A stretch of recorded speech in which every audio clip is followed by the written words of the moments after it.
مجھے ایک صاحب نے سوال پوچھا، کہنے لگے میلاد کس کو منانا چاہیے؟ میں نے کہا اس بیٹی کو منانا چاہیے میلاد جو زندہ ہوتی تھی تو دفن کر دیا جاتا تھا، پر میرے رسول نے فرمایا اب جو بیٹی پالے گا نا میں اس کا بازو پکڑ کے جنت میں ساتھ لے کے جاؤں گا۔ میں نے کہا میلاد اس ماں کو منانا چاہیے جس کا بیٹا گلے میں رسی ڈال کے ماں کو منڈی میں بیچ آتا تھا۔ میرے مصطفیٰ کریم نے فرمایا جنت 7 آسمان کے اوپر سدرۃ المنتہا کے پاس تھی، پر میں نے وہاں سے کھینچ کے لا کے ماں کے قدموں کے نیچے رکھ دی ہے۔ میلاد اس باپ کو منانا چاہیے جس کی اولاد ڈنڈوں سے مارتی تھی، پر رسول کریم علیہ السلام نے فرمایا سن لو سن لو سن لو، اب جس کا ابا راضی ہوگا اسی کا اللہ راضی ہوگا۔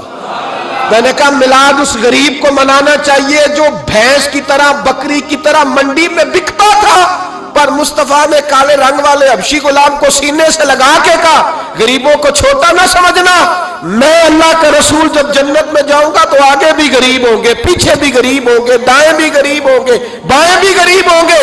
فرمایا امیر ویٹنگ لسٹ میں ہوں گے، 500 سال بعد جنت میں جائیں گے، غریبوں کے لیے جنت کے دروازے 500 سال پہلے ہی کھلوا دوں گا۔ اسے منانا چاہیے، میلاد منانا چاہیے۔ اور میں نے کہا مولوی سن، تجھے پوچھتا کوئی نہ، تیرا ذکر کوئی نہ کرتا، لیکن تو ممبر پہ بیٹھا ہے، تو محمد عربی کے نام کا کھا رہا ہے، تو علی کے نام کا کھا رہا ہے، تو عمر عثمان اور ابو بکر کے نام کا کھا رہا ہے، تو حسنین کا صدقہ کھا رہا ہے۔ تجھے نہ تیری کبھی کسی نے برادری پوچھی، نہ کبھی تیرا کسی نے ایڈریس پوچھا، نہ کبھی کسی نے تیری سند پوچھی، لوگ تیرے نعرے لگاتے ہیں، لوگ تیرے ہاتھ چومتے ہیں۔ پھر مان جا کہ تجھے صبح بھی میلاد منانا ہے، شام بھی میلاد منانا ہے، اور تجھے یہ کہنا چاہیے خس خس جنہ قدر نہیں میرا ایتے صاحب نو وڈیائیاں، میں گلیاں دا روڑا کوڑا، ایتے محل چڑھایا سائیاں، تیرا کام تھا تیری آنکھیں بھیگی رہتی۔ اور اس بوڑھے کو بھی میلاد منانا چاہیے جس کے بارے میں میرے نبی پاک نے فرمایا سفید داڑھی والے کی جس نے عزت کی اس نے تو رب کی عزت کی، اس نے تو رب کی عزت کی۔ میرے بھائی اس مزدور کو بھی میلاد منانا چاہیے جس کے بارے میں نبی پاک نے فرمایا جو اپنے ہاتھوں پہ چھالے ڈال کے مزدوری کرتا ہے میں نے تو اسے رب کریم کا دوست بنا دیا ہے۔ ہر اس طبقے کو میلاد منانا چاہیے جسے میرے رسول نے عزت عطا فرمائی۔ اس بہن کو بھی میلاد منانا چاہیے جس کے بارے میں نبی پاک نے فرمایا اگر کسی کا باپ چلا جائے اور اس کے حصے میں بہنیں آ جائیں، 4 بہنیں، 3 بہنیں یا 2 بہنیں بیاہ کے جو آیا تم پہ سے، میرے محبوب نے فرمایا میری انگلیاں جڑی ہوئی ہیں نا، اس طرح میں اسے اپنے ساتھ جوڑ کے جنت میں لے کے جاؤں گا۔ اس بہن کو میلاد نہیں منانا چاہیے۔ میرے رسول پاک نے فرمایا جس کی بیٹی واپس آ جائے، طلاق ہو گئی یا بیوہ ہو گئی، واپس آ گئی، نام بچ سکی، واپس آ گئی، فرمایا واپس آنے والی بیٹی کی جو باپ خدمت کرے گا میرے رسول پاک فرماتے ہیں میں قیامت میں اس کا سفارشی بنوں گا۔ تو اس بیوہ کو اور طلاق یافتہ کو میلاد نہیں منانا چاہیے؟ وہ اس رسول کا ذکر نہیں کرے گی جس نے اتنا درجہ دے دیا، اتنا نواز دیا؟ اور تجھے تو صبح و شام میلاد کرنا چاہیے تھا، تجھے تو صبح و شام درود کرنا چاہیے تھا، سلام کے گجرے بھیجنے چاہیے۔ یا رسول اللہ کہتے تیری زبان جو ہے وہ ہر وقت تر رہنی چاہیے تھی، تو بحث کر رہا ہے، تو اس پہ دلیلیں دے رہا ہے، تو اس پر باتیں کر رہا ہے۔ حضرت عمر سے پوچھنا، حضرت عمر سے، جناب اسامہ بن زید رضی اللہ تعالیٰ عنہ حضور کے غلام تھے، نبی پاک ان سے بڑا پیار کرتے تھے۔ ایک جنگ میں پیسے آئے تو حضرت عمر فاروق رضی اللہ تعالیٰ عنہ نے 25,000 دیا اپنے بیٹے کو، اور اسامہ بن زید کو 50,000 دینار دیے۔ بیٹا کہنے لگا ابا جی وہ تو چھوٹے ہیں، میں بڑا ہوں، وہ حضور کے زمانے میں بچے تھے، میں جہاد کرتا تھا، یہ آپ نے کیا کیا؟ تو حضرت عمر رو پڑے، کہنے لگے بیٹا یہ تیرے باپ کے سر پر جو عزت کے بال ہے یہ مصطفیٰ کے اگائے ہوئے ہیں۔ یہ نبی پاک، اسامہ سے نبی پاک کا پیار بڑا تھا، حضور کی محبت بڑی تھی۔ بیٹا اس کے ناک سے ریٹ نکلتی تھی تو رسول پاک اپنے ہاتھوں سے صاف کر دیتے تھے، حضور اس کو گود میں بٹھاتے تھے۔ میں کیسے بھول جاؤں رسول پاک کے احسانات کیسے۔ حضرت عمر جا رہے تھے تو مکے کے رستے میں ایک تنا آیا، کھجور کا خشک تنا، حضرت عمر نے اس کو بازوؤں میں لے کے رونا شروع کر دیا۔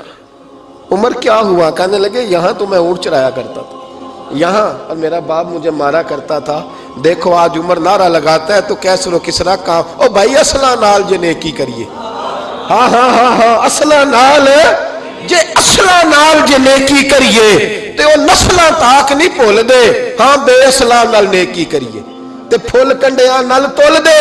اور سن تیری دنیا بھی حضور کے صدقے بنی اور تیری قبر میں بھی کوئی ساتھ نہیں جائے گا, کوئی ساتھ نہیں جائے گا. قبر میں بھی مصطفیٰ کریم صلی اللہ ہو. اور دیکھنا قبر کے اندر بھی کبھی کوئی گیا ہے؟ قبر میں بھی رسول پاک, قبر میں بھی رسول پاک, قبر میں بھی رسول پاک. میرے استاد فرمایا کرتے تھے بتاؤ جس قبر میں نبی پاک آئیں گے وہاں عذاب کیا ہونا ہے؟ جب حضور ہی آ گئے تو عذاب کیا ہونا ہے؟ نبی پاک تو جدھر سے گزر جائیں رب وہ جگہ جنت بنا دیتا ہے. وہاں کیا عذاب ہونا ہے؟ وہاں تو دیدار ہونا ہے. تیری قبر میں بھی نبی پاک. اور حضور نے فرمایا میزان عمل پہ عمل تولیں گے تو پھر بھی میں تمہارے پاس ہوں گا. حضور علیہ السلام نے فرمایا پل صراط سے گزرو گے تو پھر بھی میں تمہارے پاس ہوں گا. اور میرے رسول پاک علیہ السلام نے فرمایا جب تم جنت میں جانے لگو گے تو پھر بھی میں تمہارے.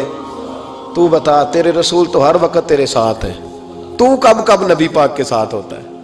تو بتانا تو کب نبی پاک کے ساتھ. میں چھوٹے جلسے کا قائل ہوں, لمبی محفل میں گزارش کرتا ہوں دوستوں سے کہ لمبا جلسہ نہ کرو. لیکن ایک جگہ پہ میں گیا تو ایک بڑے پڑھے لکھے آدمی نے مجھے کہا مولانا ان کو سمجھائیں, آدھی رات تک بٹھائے رہتے ہیں, ان کو سمجھائیں. میں نے کہا میں سمجھاؤں گا پر آپ بھی ذرا اپنا لب و لہجہ تھوڑا دھیما کریں. تو پوری رات نہیں نبی پاک کے لیے جاگا اور میرے رسول تو ساری حیات تیرے لیے جاگتے رہے, ساری رات. محبوب نے کیا کہتے ہیں بریلی کے امام اعلی حضرت فرماتے ہیں ان کی مہک نے دل کے غنچے کھلا دیے, وہ جس راہ چل دیے ہیں کوچے بسا دیے ہیں, میرے کریم سے گر قطرہ کسی نے مانگا دریا بہا دیے, دربے بہا دیے ہیں. اور اللہ کیا جہنم اب بھی نہ سرد ہوگا؟ اللہ کیا جہنم اب بھی نہ سرد ہوگا؟ رو کے مصطفیٰ نے دریا بہا دیے, رو کے مصطفیٰ نے. اور پھر کہنے لگے رو کے مصطفیٰ نے ان کے نثار کوئی کیسے ہی رنج میں ہو جب یاد آ گئے ہیں سب غم بھلا دیے. جب یاد آ گئے ہیں سب غم. اسی لیے تو ہم کہتے ہیں میلاد کھل کے مناؤ.